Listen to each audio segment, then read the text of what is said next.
বিচিত্র, সাসপেন্স, পুরোটাই উত্তেজনা।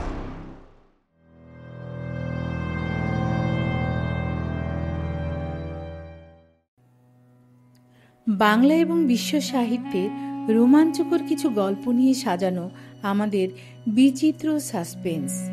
বিচিত্র সাসপেন্সে আজ আপনারা শুনবেন আরব্য রজনী বা আলিফ লায়লার বিখ্যাত গল্প আলিবাবা এবং ৪০ চোর। গল্পটি আমরা দুটি পর্বে ভাগ করেছি। আজ শুনবেন এর প্রথম পর্ব। এরকম অনেক রোমাঞ্চকর গল্প শুনতে বিচিত্র স্টেশন চ্যানেলটি সাবস্ক্রাইব করুন এবং আমাদের সঙ্গেই থাকুন।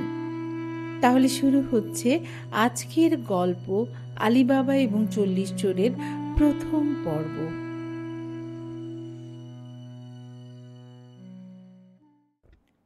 অনেক অনেক দিন আগের কথা।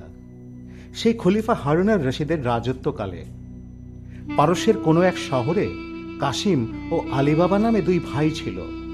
তাদের বাবা ছিল খুব সাধারণ এক মানুষ। বাবার মৃত্যুর পর ওরা সামান্য পিতৃসম্পদ দুই ভাগে ভাগ করে নিল। কিন্তু কিছুদিন পর তারা একেবারে নিঃস্ব হয়ে গেল। এমনকি সামান্য রুটি খাওয়ার মতো আর কিছুই রইল না। একসময় বড় ভাই কাসিম এক পাগলা বুড়োর নেক নজরে পড়ে গেল। বুড়োর পাগলামিরও শেষ নেই, কিন্তু কাসিম দাঁত মুখ কামড়ে সব সহ্য করতে লাগলো। বুড়োটাও কাসিমকে সত্যি ভালোবাসত, কিন্তু বুড়োর নিজের তেমন মুরদ নেই। তার উপর নিজের পাগলামি তো রয়েছেই। এভাবে পাগলামি ও উদ্ভট যত কাণ্ড কারখানা করে নিজেও একেবারে ফতুর হয়ে গেল। শেষে বুড়ো কাসিমকে এক মেয়ের সাথে বিয়ে দিয়ে দিল। বিয়ের সঙ্গে কাসিম বেশ কিছু নগদ অর্থ এবং বাজারে একখানা সওদাগারি দোকানের মালিকও হয়ে গেল। এভাবে সে দারিদ্র্যের হাত থেকে একদিন নিষ্কৃতি পেল। অন্যদিকে আলিবাবা ছিল একেবারে ভিন্ন ধাঁচের মানুষ। সৎভাবে খেটে খুঁটে রোজগার করতে চায়। তাই সে বনের কাঠ কেটে বাজারে বেচে রুজি রোজগার চালাতে লাগলো। তার কোনো বিলাসিতা নেই, বাবগিরি নেই, খুব হিসেবি সে। সারাদিন হাড় ভাঙা খাটুনি খেটে যা রোজগার করে তার নামমাত্র খাওয়া দাওয়ায় খরচ করে বাকিটা জমিয়ে রাখে, দুঃখের দিনের জন্য সঞ্চয় করে। কিছুদিন পর ওই জমানো টাকা থেকে আলিবাবা একটা গাধা কিনল। তার কিছুদিন পর আরো কিছুদিন পর আরেকটি গাধা কিনল, এরপর আরেকটি গাধা কিনল। এভাবে সে ৩টি গাধার মালিক হলো। প্রতিদিন সে ৩টি গাধা নিয়ে বনে যায়, কাঠ কাটে, আর গাধার পিঠে করে মোটা মোটা কাঠ শহরে নিয়ে এসে বেচে। ৩টে গাধার মালিক হওয়ায় কাঠুরিদের মধ্যে তার কদর ইজ্জত একটু বেড়ে গেল। সঙ্গী এক কাঠুরে তার কন্যাকে বিয়ে করার জন্য প্রস্তাব পেশ করলো আলিবাবাকে। বলল, দেনমোহর হিসেবে ওই গাধা ৩টি স্বাধীনামায় লিখে দিলেই হবে।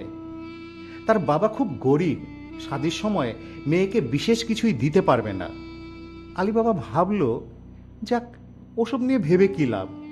খোদার মেহেরবানি থাকলে গরিবের বড়লোক হওয়া আটকায় কে? শাদীর কয়েক বছরের মধ্যেই আলিবাবার কয়েকটি ফুটফুটে বাচ্চা কাচ্চা হলো। আনন্দে ভরে উঠল ঘর সংসার। নাইবা থাকলো প্রাচুর্য, নাইবা থাকলো বালাখানা, যার জোটে তাতে তুষ্ট থাকতে পারলে তার চেয়ে সুখ আর কোথাও নেই। আলিবাবা এরকম মানুষ, অল্পতেই যে সন্তুষ্ট থাকে। ছেলে পুলে বউ নিয়ে সে খুব সুখী, অন্ধকারেও সে সুখ খুঁজে পায়। এভাবে বেশ কয়েক বছর কেটে গেল। একদিন আলিবাবা নিয়ম মাফিক বনে ঢুকে গাধা ৩টিকে চড়তে দিয়ে কাঠের সন্ধানে এদিক ওদিক ঘুরতে লাগলো। ঘুরতে ঘুরতে এক গভীর জঙ্গলে ঢুকে পড়ল। সেখান থেকেও সে তার গাধাদের সুমধুর ডাক শুনতে পাচ্ছিল। কিন্তু একটু পরেই গাধাদের ডাক ছাপিয়ে ঘোড়ার খুরের শব্দে সে চমকে উঠল। বনের মধ্যে ঘোড়ার খুরের আওয়াজের কারণ কি? কেন তাদের আগমন? সোয়ারিরাই বা কে? আলিবাবা আঁচ করতে পারে না। ভয়ে সে শিউরে উঠে সে ভাবল নিশ্চয়ই কোনো দুর্ধর্ষ দস্যু বাহিনীর লোক অথবা ফৌজ বাহিনী হতে কেউ আসতে পারে, তাহলে তো যান কতল। আলী বাবা তাড়াতাড়ি একটা ঝাঁকড়া গাছ দেখে তার উপর চড়ে বসলো। একটা ডালে বসে সে নিজেকে ঢেকে ঢুকে আড়াল করে তাকিয়ে রইল। ভয়ে জোরে নিঃশ্বাস পর্যন্ত ফেলে না। একটু পরেই দেখলো একদল ডাকাত এসে থামলো ঠিক তার গাছের নিচে। অমনি টপ টপ ঘোড়ার পিঠ থেকে নেমে পড়ল। ইয়া বড় গোঁফ, ইয়া বড় বড় পাগড়ি, আর সে কি বুকের ছাতি! ভয়ে আলী বাবার বুক শুকিয়ে গেল। কি তাদের আকৃতি! চোখগুলো যেন জ্বলন্ত আগুন, জুলফি নেমের দাড়ির সঙ্গে মিলে মিশে একাকার। মুখের চোয়াল তো নয়, যেন পেটানো লোহার আস্ত পাত বসানো। ভয়ঙ্কর তাদের চাহনি, বজ্রের মতো কথা বলা, মনে হয় অনেক চুরি ডাকাতি, রাহাজানি ও নরহত্যার ফেরারি আসামি ওরা। আর যে সর্দার, তার দিকে আলী বাবা দুবার তাকাতে পারল না। অমন তেজি, গোয়ার ও শক্ত মানুষ সে আগে কখনো দেখেনি, এমনকি কল্পনাও করতে পারেনি সে। আল্লাহ মালিক, তুমি শাস্তিদাতা, তুমি রক্ষাকর্তা। গোটা কয়েক থলে খুলে আনলো ওরা ঘোড়ার জিন থেকে। তার মধ্যে জবের শুকনো রুটি, গোগ্রাসে সেসব সাবার করতে লাগলো তারা। গাছের গুড়ি শক্ত করে ধরে থেকে আলী বাবা গুনে গুনে দেখলো বেশি নয় কম নয়, মোট 40 জন ওরা। খানাপিনা শেষ করে 40 জন চোর ঘোড়ার পিঠ থেকে বাক্স প্যাট্রাগুলো নিজেদের মাথায় তুলে গভীর বনের দিকে এগোতে লাগলো। আলী বাবা নিঃশ্বাস প্রায় বন্ধ করে দেখতে লাগলো ওদের কাণ্ড কারখানা। ওরা সামনের পাহাড়ের গায়ের নিচে গিয়ে থামলো, মাথার মালসামান নামিয়ে সারি বেঁধে রাখলো। সবার আগে ডাকাত সর্দার, এবং সে পাহাড়ের দিকে মুখ করে বাজ পড়ার মতো চিৎকার দিল, চিচিং ফাক! অমনি পাহাড়ের গোড়া থেকে মাটির দুভাগ হয়ে খানিকটা সরে গেল। সরে গিয়ে একটা পথ তৈরি হলো।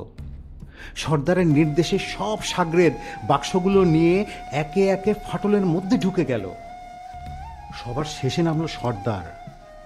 আবার সেই গুরুগম্ভীর শব্দ উঠল, চিচিং বন্ধ! আর কি আশ্চর্য, আলী বাবা দেখলো ফাটল একেবারে বন্ধ হয়ে গেল।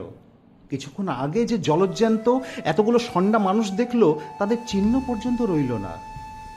আলী বাবা গাছের ডালে বসে ঘামতে লাগলো, কিন্তু মুখ থেকে টু শব্দ করলো না।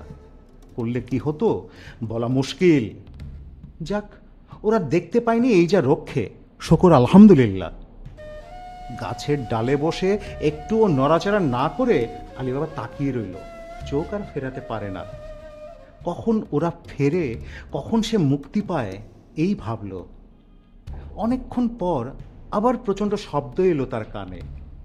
আলী বাবা দেখল পাহাড়ের তলায় ঠিক সেই জায়গাটা আবার দুভাগ হয়ে গেছে, এবং এক এক করে 40 জন চোর খালি বাক্স প্যাট্রা নিয়ে আবার উঠে এলো।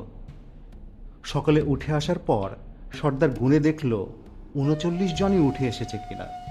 দেখে শুনে সে আবার হাঁক দিল, চিচিং বন্ধ! অমনি ফাটলের মুখ বন্ধ হয়ে গেল, একেবারে সমান, বোঝার কোনো উপায় নেই। ডাকাতগুলো আবার আলীবাবার গাছের দিকে এগিয়ে আসতে লাগলো। ভয়ে আলীবাবার বুক শুকিয়ে যেতে লাগলো। যদি কোনো রকমে ওরা টের পায়, তাহলে তো আলীবাবাকে এক কোপে কাতাল করে দেবে, তাতে কোনো সন্দেহ নেই। আলীবাবাও তাই একদম চুপ। না, টের পায়নি। ওরা এসে ঝটপট ঘোড়ায় চেপে আবার বনের যেদিক থেকে এলো সেদিকে চলে গেল। আলীবাবা ধরে প্রাণ ফিরে পেল। গাছ থেকে নামলো আলীবাবা, প্রাণের ভয় আর অদম্য কৌতূহল গুণে। কিন্তু ভয় তাকে পরাস্ত করতে পারল না। সেই মুহূর্তে সে ভুলে গেল তার গাধাগুলোর কথা, ভুলে গেল বিবি বাচ্চাদের কথাও। উকিঝুঁকি মেরে খুব ভালো করে চারদিকে তাকিয়ে দেখল, না, কোথাও কেউ নেই, কোনো শব্দও নেই। ডাকাতগুলো বন পেরিয়ে শহরের সীমানায় পৌঁছে গেছে হয়তোবা। আর কোনো ভয় নেই। পায়ে পায়ে সে সেই পাহাড়ের দিকে এগিয়ে গেল। কিন্তু কি আশ্চর্য, পাহাড়ের সেই নির্দিষ্ট জায়গায় ফাটলের কোনো চিহ্নই নেই, একেবারে সমান, অখণ্ড। একটু আগে সে নিজের চোখে দেখেছে চোরগুলো দাঁড়িয়েছিল, হাঁক দিয়েছিল এবং ফাটল দিয়ে একে একে ভেতরে ঢুকে পড়েছিল। তারপর বাক্স প্যাটরা খালি করে আবার উঠে এসেছিল। গোনাগুনতি 40 চোর, একজনও বেশি নয়, একজনও কম নয়। তবে কি পুরোটাই ভেলকি? তবে কি চিচিং ফাঁক কথাটার মধ্যেই জাদুটা লুকিয়ে আছে? অমনি সব ভয় ভাবনা ঝেড়ে ফেলে চিৎকার করে উঠল, চিচিং ফাঁক! দুটি মাত্র শব্দ, চিচিং ফাঁক। কি আশ্চর্য জাদু! সঙ্গে সঙ্গে সামনের মাটি দুভাগ হয়ে গেল। আলিবাবা দেখল তার সামনে গুহার মুখ উন্মুক্ত হয়ে আছে, কিন্তু ভেতরে মিশমিশে অন্ধকার। ভয়ে কেঁপে উঠল আলিবাবার বুক। দৌড়ে পালাবে কিনা ভাবল, কিন্তু ভাগ্য তাকে সেখানে আটকে রাখল। বলল, সামনে এগিয়ে যাও। সাহস করে সে উঁকি মেরে দেখার চেষ্টা করল। একটা সিঁড়ি নেমে গেছে, নিচে প্রকাণ্ড ঘর।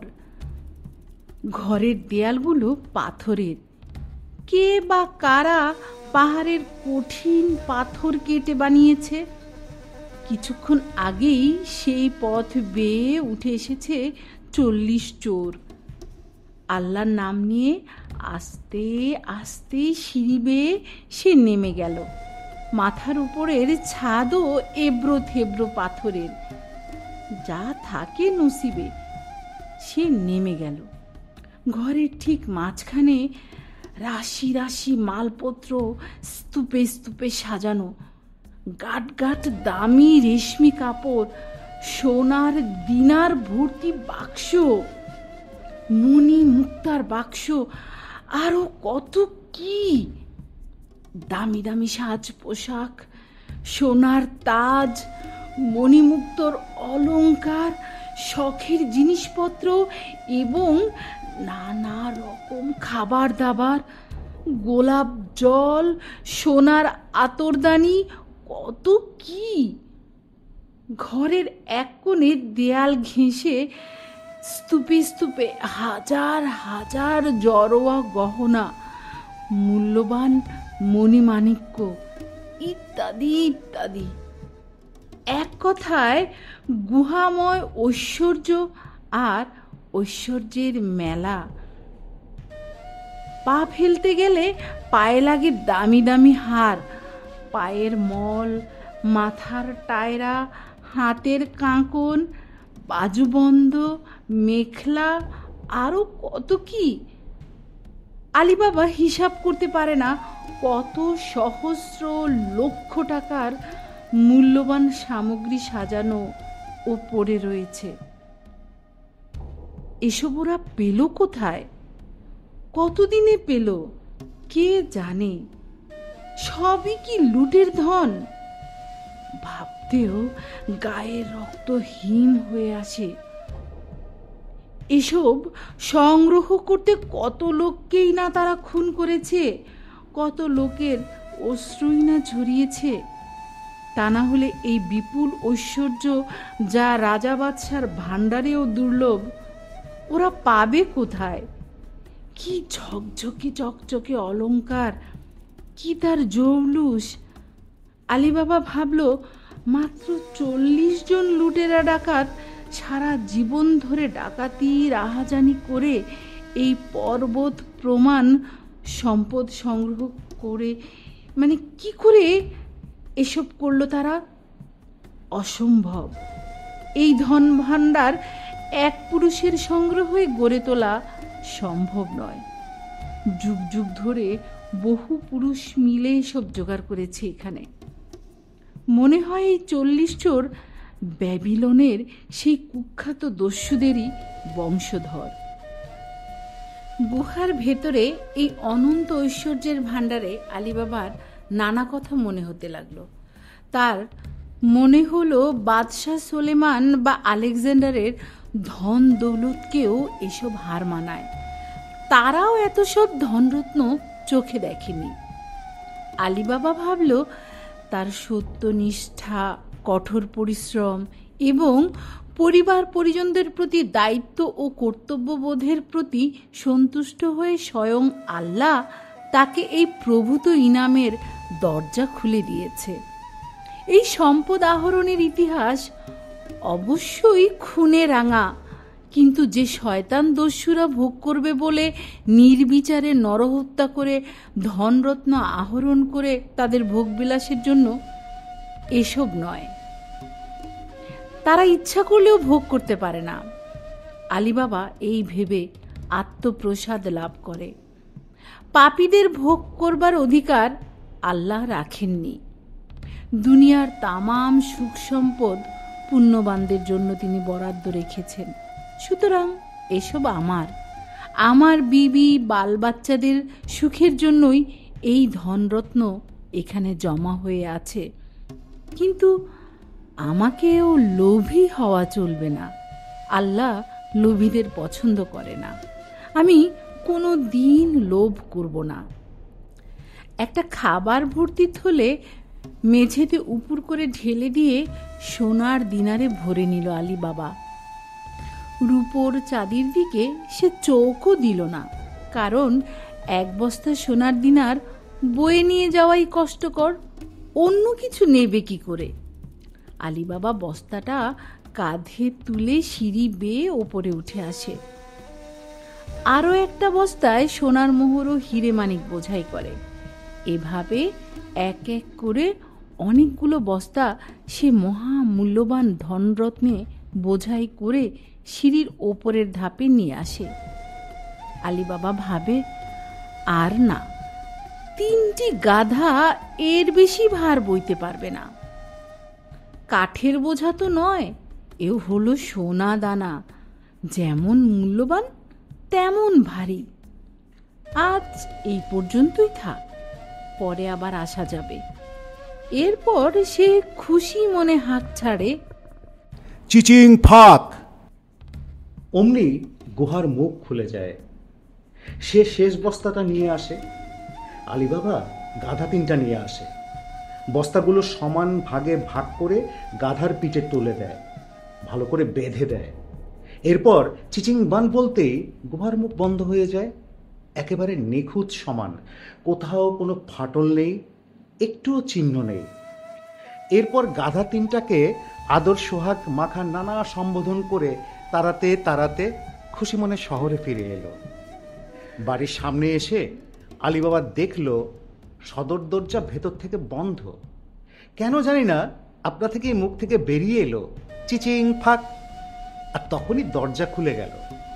তারপর গাধাগুলোকে নিয়ে ভেতরে ঢুকলো, পিছন থেকে বলল চিচিং বন্ধ, আর তখনই বন্ধ হয়ে গেল। অবাক কাণ্ড তো। থাকবে, আলীবাবার ভাবল না। আলীবাবার বিবি গাধার সুমধুর ডাক শুনে বাইরে এসে তাজ্জব বনে গেল। হায় আল্লাহ, সদর দরজা তো নিজের হাতে বন্ধ করেছিলাম আমি, তুমি ঢুকলে কি করে গো? আলীবাবার বাদী মার্জানা তখন ঘরে ছিল না। বিবি তাকে কাজে পাঠিয়েছে, আসতে সন্ধে হবে। বিবি তো অবাক। কে দরজা খুলে দিল? আলীবাবা বিবির প্রশ্নের জবাব না দিয়ে বলল, এই বস্তাগুলো আল্লাহর দেয়া ইনাম বিবি জান, একটু হাত লাগাও, ঘরে তুলে রাখি। তোমার আর কষ্ট করতে হবে না, বাচ্চাদের জীবন কেটে যাবে হেসে খেলে। আলীবাবার বিবি বস্তায় হাত দিয়ে বুঝতে পারে টাকায় ভর্তি, কিন্তু সবগুলো যে সোনায় ভর্তি তা ভাবতেও পারে না। মনে করে হয়তোবা তামার চাপকি। ভয়ে তার বুক কেঁপে ওঠে। তবে কি তার স্বামী ডাকাত দলের সামিল হয়েছে, লুটেরার সাগরেদ হয়েছে? হায় আল্লাহ, সর্বনাশ! ওর এই কুমতি কি করে হলো? তারপর মুখ ফুটে বলল, কি করেছো গো? শেষমেশ চোর ডাকাতের দলে নাম লিখিয়েছো, খুন খারাপিতে মেতেছো কেন? মোটা কাপড় কি আমাদের জুত ছিল না, নাকি গতরে তোমার ঘুম ধরেছে? হায় আল্লাহ, এ কি করলে তুমি? আমার দুধের বাচ্চারা এবার না খেতে পেয়ে মরবে যে। এত পাপ কি সইবে ভেবেছো? কতকাল তুমি মানুষের চোখে ধুলো দিয়ে থাকতে পারবে? কাজীর চোখকে ফাঁকি দিয়ে থাকতে পারবে? সুলতানের নজর এড়াবে কি করে? কি করে? বলে আলীবাবার বিবি কপাল চাপড়াতে থাকে। আলীবাবাও বিবির মুখের উপরে বলে, কি আবল তাবল বকবক করছো? আগে বস্তাগুলো সামলাও, তারপর কথা। এমন অলক্ষণী জিনিসপত্র ঘরে আনলে কেন তুমি? এত পাপ কি সইবে মনে করেছো? আমার বাল বাচ্চাদের অমঙ্গল হবে যে। না না না, তুমি আমার কথা শুনো। এগুলো আবার গাধার পিঠে চাপিয়ে বাড়ির বাইরে কোথাও নিয়ে গিয়ে ফেলে দিয়ে এসো। আমি তোমার দুটো পায়ে ধরছি, আমার মিনতিটুকু রাখো, দোহাই তোমার। আলীবাবা আর চুপ থাকতে পারল না। ইয়াল্লাহ, এ কি নির্বোধ বউয়ের পাল্লায় পড়েছি আমি। তুমি তো আগে কখনো এরকম ছিলে না। আচ্ছা, তোমার কি ধারণা এই বস্তাগুলো আমি চুরি রাহাজানি করে এনেছি? এমন জঘন্য ধারণা তোমার জন্মালো কি করে বিবিজান? এত দিনেও তুমি আমাকে চিনতে পারলে না? তবে জেনে রাখো, তেমন কোনো কুমতি আমার এখনো হয়নি। আজ সকালে কাঠ কাটতে গিয়ে আমি এগুলো পেয়ে গেছি। নাও, হাত লাগাও, আগে তুলে রাখো, তারপর সব বৃত্তান্ত খুলে বলছি। নাও, আর খুশি মনে আমার দিকে তাকাও, খোদার শকর করো। ঘরের মেঝে মাদুর বিছিয়ে বস্তাগুলো একে একে সব ঢেলে দিল আলীবাবা।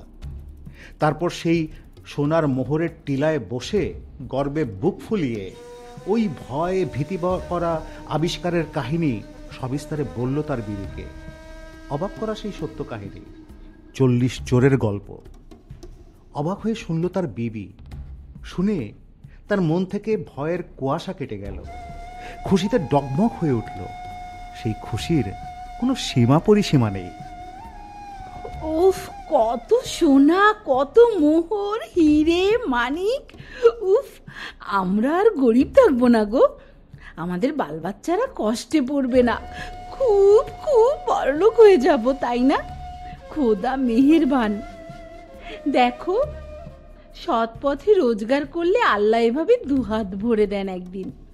কিন্তু আমি ভাবছি, এত সোনা দানা ওই শয়তানটা কত মানুষকে খুন জখম করেই না জমিয়েছে।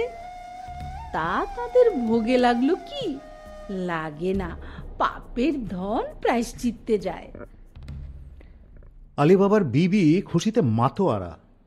একটা একটা করে ওই মোহর গুনতে বসে যায়। আলীবাবা হাসে আর বলে, ধুর পাগলি, ও কি করছো? এত মোহর গুনে কি শেষ করা যাবে? রাখো তোমার গোনা, ওতে কাজ নেই। এখানে ঘরের মেঝে এভাবে ফেলে রাখলে তো চলবে না।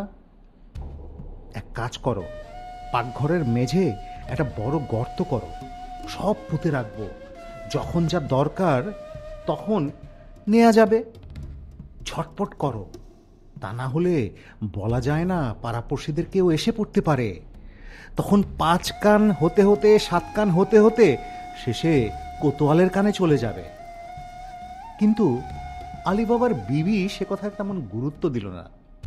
সে জানতে চায় কত টাকার মালিক সে আজ হয়েছে। উফ, তার ঘর ঝলমল করছে। ঠিক আছে, গুনতে না পারি, ওজন করে দেখিনি। তুমি একটু দাঁড়াও, পাশের বাড়ি থেকে একটা দাড়িপাল্লা নিয়ে আসি আমি। তুমি ততক্ষণে গর্তটা খুঁড়তে থাকো। তোমার খোঁড়া শেষ হতে হতে আমি মেপে শেষ করে দেব। রোজ রোজ তো আর গর্ত খুঁড়ে তোলা যাবে না। ছেলে মেয়েদের জন্য কি সম্পত্তি কতটা রেখে দিলাম, তার হিসেব তো জানা চাই। যদিও কাজটা নিরর্থক, তবুও আলীবাবা বিশেষ প্রতিবাদ করল না। বলল, ঠিক আছে, তাড়াতাড়ি নিয়ে এসো, চটপট ওজন করে নাও, আমি ততক্ষণে গর্ত ঘুরে ফেলি। কিন্তু খুব হুঁশিয়ার, কাউকে কিছু বলা যাবে না, কাক পক্ষীতেও যেন টেন না পায়। একবার মুখ থেকে বের হয়েছে কি সর্বনাশ। না গো না, অমন কিছুই করব না। বলে আলীবাবার বউ সোজা প্রতিবেশীর বাড়িতে গেল। প্রতিবেশীও অন্য কেউ নয়, আলীবাবার ভাই কাশিম। কাশিমের বউটা দেখতে কুৎসিত কদাকার, যেমন দেখতে তেমনি রুচি ও স্বভাবেও। ভুলেও সে কখনো আলীবাবার বাড়ির দিকে পা মারায় না। তার প্রধান কারণ, আলীবাবা গরিব, যদি কখনো কিছু চেয়ে বসে, প্রতিদিন যদি এটা সেটা ধার চায়। আলীবাবার বউ সেধেই আলাপ জমাতে চায়, কিন্তু কাশিমের বউ তেমন পাত্তা দেয় না।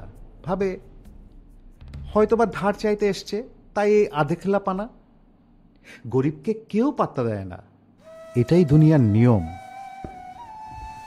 তোমার দাড়ি পাল্লাটা একটু দেবে বোন, এখনই দিয়ে যাব। কাশিমের বউ পাল্লার কথা শুনে কৌতূহলী মুখ তুলে যায়, অবাক হয়ে ভাবে, কারণ সে জানে আলীবাবা ভীষণ গরিব, দিন আনে দিন খায়। দাড়ি পাল্লা দিয়ে কি করবে, কি দরকার পড়ল? কি এমন রাজা বাচ্চার ধন এনেছে রে তোর স্বামী যে দাড়ি পাল্লার দরকার পড়ল? তেমন কিছু না। তা বড়টা নিবি নাকি ছোটটা? এই বলে কাশেমের বিবি বাজিয়ে দেখতে চায় আলীবাবার বিবিকে। আলীবাবার বউ বলল, ছোটটা হলেই চলবে বোন। কাশেমের বউ ভাড়ার ঘরে চলে যায় পাল্লা আনার জন্যে, কিন্তু শয়তানের ধারই সে। একটুখানি মাখা আটার ডেলা পাল্লার তলায় সেটে দেয়। উদ্দেশ্য, আলীবাবা কি এনেছে পরখ করা। ওই আটার ডেলায় দানা শস্য ওজন করার সময় সেটে যাবে, আর ওই দেখে সে সব বুঝে নেবে। কাশেমের বিবি পাল্লাটা এনে বলল, এই নে, তাকের উপরে তোলা ছিল, তাই আনতে একটু দেরি হয়ে গেল। কাশেমের বিবি পাল্লাটা এনে চটপট মাপতে শুরু করলো। এক একটা করে পাল্লা মাপে, আর এক একটা কাঠকয়লায় দাগ কাটে মেঝে। এভাবে অনেক তাড়াহুড়ো করে মাপার পরেও সন্ধ্যা গড়িয়ে যায়। আলীবাবার বউ ভাবেনি মাপতে এত সময় লাগবে। এত জিনিস তো আর কোনোদিন একসঙ্গে মাপিনি। কাশেমের বউকে সে বলে এসেছিল একটু পরেই পাল্লাটা ফিরিয়ে দিয়ে যাবে। ইস, কি ভাববে সে। যাই হোক, ওজন শেষ করে গুছিয়ে গাছিয়ে পাকঘরের গর্তে বোঝাই করা মাটি চাপা দিল দুজনে। এরপর পাল্লাটা নিয়ে আলীবাবার বউ ছুটে গেল কাশিমের বাড়িতে। এই যে বোন, বড্ড দেরি হয়ে গেল, কিছু মনে করো না যেন। আলীবাবার বউ বাড়িতে ফিরে এলো, কিন্তু বুঝতে পারল না কাশিমের বউয়ের কারসাজি। পাল্লার তলায় সেটে দেওয়া আটার ডেলার সাথে আটকে গেছে একটা সোনার মোহর। কাশিমের বউ দেখল, জব নয়, গম নয়, ভুট্টাও নয়, আটার সাথে সেটে আছে জলজ্যান্ত একটা স্বর্ণমুদ্রা। ঝলমল আলোয় ভরে গেল তার ঘর। অমনি ঈর্ষা আর পরশ্রী কাতরতার আগুন দপ করে জ্বলে উঠল তার বুকে। আরে, সোনার মোহর! এত দৌলতের মালিক সে, গুনে শেষ করতে না পেরে পাল্লা নিয়ে মেপে ঘরে তুলে। ওরে আমার নসিব রে, আমার কি হবে রে? কাশিমের বউয়ের মাথা ঝিমঝিম করে ওঠে, কলজেটা পুড়ে যেতে থাকে, ছায়ের মতো ফ্যাকাশে হয়ে যায় মুখ চোখ। অমনি মুখ দিয়ে অভিশাপ বেরিয়ে আসতে থাকে। হে খোদা, একমাত্র তুমি এর বিহিত করো। ওই বেহুদা মেয়েটা এত সোনা কোথায় পেল? ওর সব ধন যেন উচ্ছন্নে যায়, এই মুহূর্তে শেষ হয়ে যায়। তাহলে আমি পীরের দরগায় সিন্নি দিয়ে আসব, 500 ভিখারিকে ভিক্ষা দিব। এই বলে সে সারা বাড়ি দাপাদাপি করতে লাগলো। সন্ধ্যার অনেক পরে কাশিম দোকান বন্ধ করে ফিরবে। ততক্ষণ পর্যন্ত কাশিমের বিবি ধৈর্য ধরে বসে থাকতে পারবে না। তক্ষুনি সে কাজের লোককে দোকানে পাঠিয়ে দিল কাশিমকে ডেকে আনার জন্যে। কাশিম অসময়ে দোকান বন্ধ করে ঘরে ফিরে এলো। তাকে দেখা মাত্র কাশিমের বিবির রাগ, ক্ষোভ এবং আক্রোশ বেড়ে গেল। প্রায় উন্মাদিনীর মতো অবস্থা তার। কাশিমের উপর রাগ ঝাড়তে লাগলো শিলাবৃষ্টির মতন। সমানে খারাপ কথা বলতে লাগলো, বাক্য বান মারতে লাগলো তীক্ষ্ণ তীরের ফলার মতন। কাশিম কিছুই বুঝতে না পেরে কাছে গিয়ে বিবিকে সোহাগ জানিয়ে বলল, কি হয়েছে? এত উত্তেজিত কেন? থাক, অত সোহাগ জানাতে হবে না।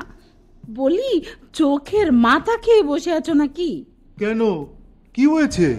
আমার মাথা হয়েছে, এই দেখো কি হয়েছে। এই বলে সোনার মোহরটা সে কাশিমের নাকের ডগায় ছুঁড়ে মারল।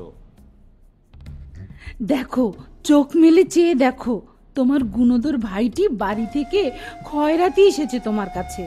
তুমি তো একটা দোকানের মালিক হয়ে গর্বে মাটিতে পা পড়ে না। তোমার অহংকার, তোমার মতো রোজগার আর কেউ করতে পারে না। কিন্তু ভুল, সব ভুল।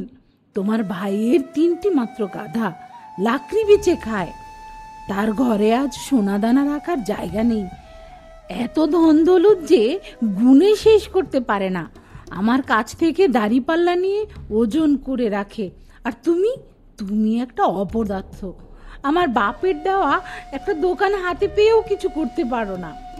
মোটা টাকা ঘরে আনতে পারো না। মুরদ নেই 1 ছটাক। কাশিম ভেবে পায় না কি জবাব দেবে। জাহাবাজ বউ ছাড়ার পাত্রী নয়। হিংস্র বাঘিনীর মতো ঝাঁপিয়ে পড়তে চায় তার উপরে। না, আমি মুখ বুজে সহ্য করব না। যাও, তোমার ভাই রত্নটিকে গিয়ে জেরা করো। কোথায় পেল সে এত সোনা, এত মোহর? কি তার সূত্র, কি গোমর, আমি জানতে চাই। সে না তোমার ভাই? যাও।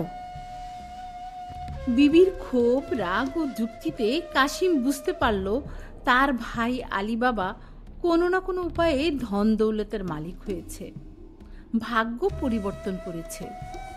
ভাইয়ের সৌভাগ্যের কথা শুনে সেও খুশি হতে পারল না, ঈর্ষায় কাতর হয়ে পড়ল। একটু ধাতস্থ হয়ে আসল ঘটনাটা জানার জন্য কৌতূহলী হয়ে সে আস্তে আস্তে আলী বাবার বাড়ি গিয়ে পৌঁছালো। আলী বাবা কোদালটা সাফ করছিল। কাসিম কোনো রকম রাগঢাক না করে, ভদ্রতার বালাই না করে বলল, কিরে গাধার বাপ, ব্যাপারটা কি? তুই আমার সাথে বড়লোকি দেখাতে চাস কোন সাহসে? না হয় তোর 2 পয়সা কড়ি হয়েছে তাই বলে দাড়িপাল্লায় মোহর গুজে দিয়ে নবাবি চাল দেখাবি? এত আসপদ্দা তোর? আমি না তোর বড়? আলী বাবা হক চকিয়ে যায়, বিড়মি খায়, বুক দুরু দুরু করে ওঠে। সে ভালোভাবে জানে কাশিম আর তার বউ কি পরিমাণ লোভী আর ধূর্ত। আলী বাবা বলল, খোদার কসম, তুমি কি বলছো বড় ভাই? আমি তো কিছুই বুঝতে পারছি না। একটু খোলাসা করে বলবে ব্যাপার কি? তুমি আমার আপন ভাই, রক্তের সম্পর্ক আমাদের। কতকাল তুমি আমার খোঁজ খবর নিতে আসো না, আজ এসেই এমন রাগারাগি করছো কেন বড় ভাই? ঠিক আছে, যা জানতে চাও বলো, আমি কথা দিচ্ছি তোমার কাছে কিচ্ছু গোপন করব না। তুমি বলো। গর্জে ওঠে কাশিম। আলী বাবা, শাক দিয়ে মাছ ঢাকা যায় না। তুই কিছু জানিস না বলে ন্যাকা সাজলে আমি আর বিশ্বাস করব না। আমি জানি তুই লুকাতে চাচ্ছিস আমার থেকে। এই বলে সে আলী বাবার নাকের উপর মোহরটা ধরে বলল, কি চিনতে পারছিস? এরকম কতগুলো মোহর বাক্সে ভরেছিস, কোথায় পেলি? চোর কাহিকা, তুই আমার বংশের কলঙ্ক, কুলাঙ্গার। আলী বাবা কি বলবে কিছুই ভেবে পায় না। তার বিবির নির্বুদ্ধিতার জন্যই এই কাণ্ড ঘটে গেল। বড় ভাই, সব খোদার মেহেরবানি। খোদার মর্জি করলে কি না হয়। তিনি দিলে ঘরে রাখার জায়গা হয় না, আর কেড়ে নিলে বাচ্চার ভাণ্ডারও শূন্য হয়ে যায়।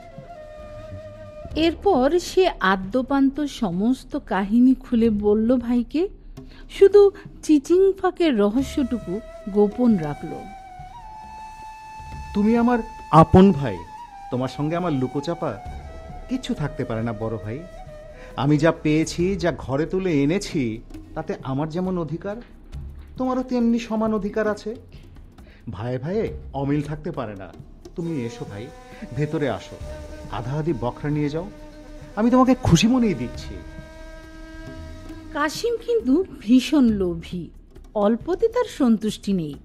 সে আলীবাবার প্রস্তাবে সম্মত হলো না, বলল, না না, ওসবে আমার হবে না। ওই গুহায় ঢোকার উপায় বলে দে আমাকে। আমার যা দরকার আমি নিজে নিয়ে আসবো সেখান থেকে। কিন্তু সাবধান, আমাকে ধোকা দিতে চেষ্টা করবি না, ভাওতা দিবি না, তাহলে আমি তোকে জানে খতম করে দিব। সোজা গিয়ে কোতোয়ালিতে এজাহার দিয়ে আসবো তোর নামে। তুই একটা মহাচোর। চুরির মাল সামান তোর ঘরে খুঁজে পেলে কি অবস্থা হবে একবার ভেবে দেখ। আলীবাবা ঠিক জানে কাশিমের অসাধ্য কিচ্ছু নেই। চুরির দায়ে সে তাকে অনায়াসে আসামির কাঠ গড়ায় দাঁড় করাতে পারে, এমনকি ফাঁসিতেও লটকাতে পারে। এবং তা যদি হয় তাহলে তার বাল বাচ্চা ও বউয়ের কি হাল হবে ভাবতেও তার বুক কেঁপে ওঠে। আলীবাবা আর দেরি করে না, ভাইকে গুহায় ঢোকার রহস্য, সেই চিচিং ফাঁক এবং চিচিং বন্ধ, এই দুটো জাদুমন্ত্র শিখিয়ে দিল। কাশিম আর এক মুহূর্ত দেরি না করে রাতারাতি আমির বাদশাহ হওয়ার স্বপ্নে মশগুল হয়ে পড়ল। আলীবাবার দিকে ভ্রুক্ষেপ না করে আর একটি কথাও না বলে হনহন করে নিজের বাড়ির দিকে ছুটল। পরদিন ভোর হতে না হতেই কাশিম 10টা খচ্চরের পিঠে 20টা বস্তা চাপিয়ে সেই জঙ্গলের প্রান্তে গিয়ে পৌঁছল।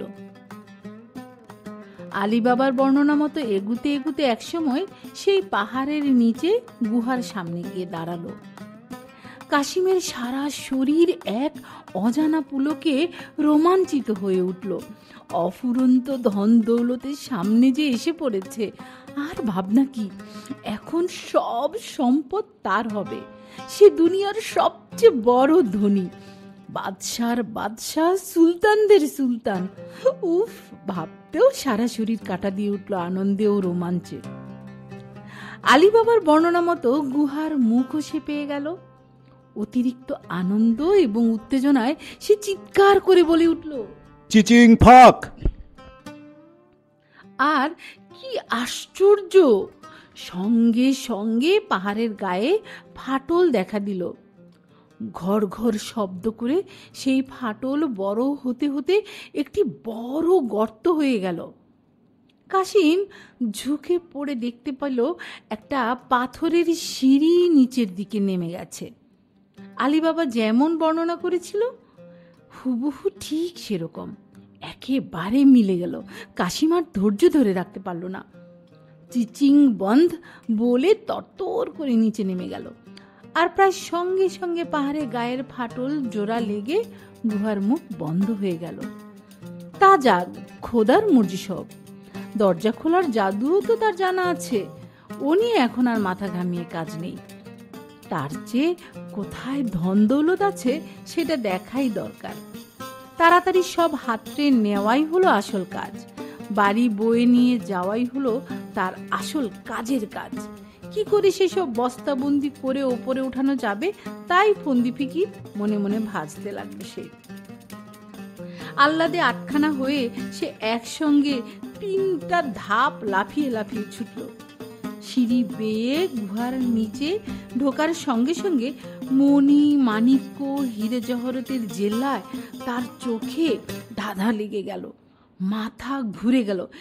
ইয়া আল্লাহ, দুনিয়াতে এত ধন দৌলত থাকতে পারে সে কল্পনা করতে পারেনি কোনোদিন। সোনা দানা হীরে মুক্তোর কি জেল্লা রোশনাই! একের পর এক বস্তা ভরতে লাগলো কাশিম। শুধু সোনা মোহর মণিমাণিক্য ছাড়া কম দামি আর কিছুতেই সে হাত দিল না। কিন্তু কতই বা সে নিতে পারে? যেদিকে তাকায় চোখ আটকে যায়, কোনটা ফেলে কোনটা নিবে বুঝে উঠতে পারে না। মাত্র 10টা খচ্চর আর 20টা বস্তা মাত্র সে এনেছে। ওরা কত ভারী বা বইতে পারবে? কাশিমের মাথা ঘুরে গেল। বস্তাগুলো একে একে টানতে টানতে সিঁড়ির তলায় জড়ো করলো। এবার গুহার মুখ খুলে বাইরে বের হওয়ার পালা। কিন্তু সেই যে কি যেন ফাঁক, ধুর, কিছুতেই তো মনে পড়ছে না। সর্বনাশ, তাহলে বের হবে কি করে? এরই মধ্যে সে মন্ত্রটা ভুলে গেল। অনেক চেষ্টা করেও সে সেই চিচিং শব্দটা মনে করতে পারে না। তাহলে উপায়? আচ্ছা, সে ভুলল কি করে? ধুর, কি করে ভুল হয়? মুহূর্তে কাশিমের মুখ সাদা ফ্যাকাশে হয়ে যায়, ভয়ে গলা কাঠ হয়ে যায়, বুক দুরু দুরু করে ওঠে, জোরে সে চিৎকার করে ওঠে, সিম ফাক! না, খুলল না তো। আবার গর্জে উঠে, আবার ফাক! আবার আবার, কিন্তু দরজা একটুও ফাঁক হয় না। কাশিম আবার চিৎকার করে ওঠে, সিম ফাক! আলু ফাক! লাউ ফাক! হীরা ফাক! কিন্তু সেই দরজা আর খুলে না। কাশিম ঘামতে থাকে, ভয়ে শিউরে উঠে, দাঁত মুখ খিচিয়ে সে প্রাণপণে মনে করতে চেষ্টা করে সেই চিচিং শব্দটি। হায় রে, দুনিয়ায় যত বস্তুর নাম মনে পড়ে যায়, শুধু ওই চিচিং ছাড়া কিছুতেই মনে করতে পারে না। না না না, হায় হায় রে পোড়া কপাল, কি হবে এখন? অসহায় ভাবে সে তার কপাল চাপড়াতে থাকে। ই আল্লাহ! হায় হায় আল্লাহ, আমার পোড়া কপাল, আমার এখন কি হবে? অসহায় ভাবে সে দুহাতে কপাল চাপড়াতে থাকে। ইয়াল্লাহ ইয়াল্লাহ, এ কি হলো আমার? একটু আগেও যা জিভের ডগায় ছিল, এখন কোথায় গেল? এখন মনে পড়ছে না কেন? এখন মনে পড়ছে না কেন? কেন কেন? পাথরের দেয়ালে সে মাথা কুটতে থাকে, কিন্তু ব্যথা পাওয়া ছাড়া আর কিছুই জোটে না। হতাশ হয়ে পড়ল সে, চোখে অন্ধকার দেখতে লাগলো। অবসাদ নেমে এলো দেহে, নেতিয়ে পড়ে যায় পাথরের মেঝেতে। শরীর অসাড় হয়ে পড়ে, চোখে তন্দ্রা নেমে আসে, আর ভাবতে পারে না। কিন্তু সেও অল্পক্ষণের জন্য আবার উঠে দাঁড়ায়, স্মৃতির সঙ্গে লড়াই করে। কত শব্দ মনে পড়ে যায়, কত ফলের নাম, ফুলের নাম, শস্যের নাম, পাখির নাম, সবজির নাম, কিন্তু আসল বস্তুটির নাম মুখে আসে না। স্মৃতি তার সঙ্গে বেইমানি করে। কাশেম বুঝতে পারে এ আল্লাহরই কারসাজি, দুনিয়ার মালিকের খেল। তিনিই তাকে সমুচিত শিক্ষা দেওয়ার জন্য তার স্মৃতি থেকে শব্দটি বেমালুম লোপাট করে নিয়ে গেছেন, তার লোভের সাজা দিচ্ছেন। খোদা, সবই তার মর্জি, সবই তার খেল। আল্লাহ, আমাকে মাফ করো, আমি আর কখনো লোভ করব না। আমাকে এই সোনার কয়েদখানা থেকে মুক্তি দাও তুমি। আমি ওয়াদা করছি আল্লাহ, কসম খাচ্ছি, এই সোনা দানা হিরে জহরত কিছুই সঙ্গে নিয়ে যাব না। আমাকে বিশ্বাস করো খোদা, আমি তোমাকে মিথ্যা ধাপ্পা দিচ্ছি না। সত্যি সত্যি আমি আর কোনো সম্পদের উপরে লোভ করব না। একটিবার, শুধু একটিবার তুমি আমার গুনাহ ক্ষমা করে দাও, আমাকে মুক্তি দাও, আমাকে আমার বাল বাচ্চার কাছে যেতে চাও। কিন্তু কাশিমের খোদা সে কথায় কর্ণপাত করল না, গুহার মুখ উন্মুক্ত হল না।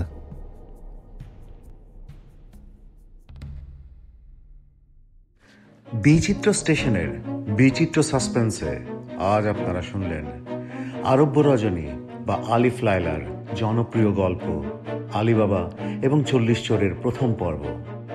এর দ্বিতীয় পর্ব শুনতে এবং নানান বৈচিত্র্যময় অনুষ্ঠান শুনতে এবং দেখতে সাবস্ক্রাইব করুন বিচিত্র স্টেশন চ্যানেলটি। বেল আইকন প্রেস করুন, নোটিফিকেশন পেয়ে যাবেন। বিচিত্র স্টেশনের সাথে থাকবেন।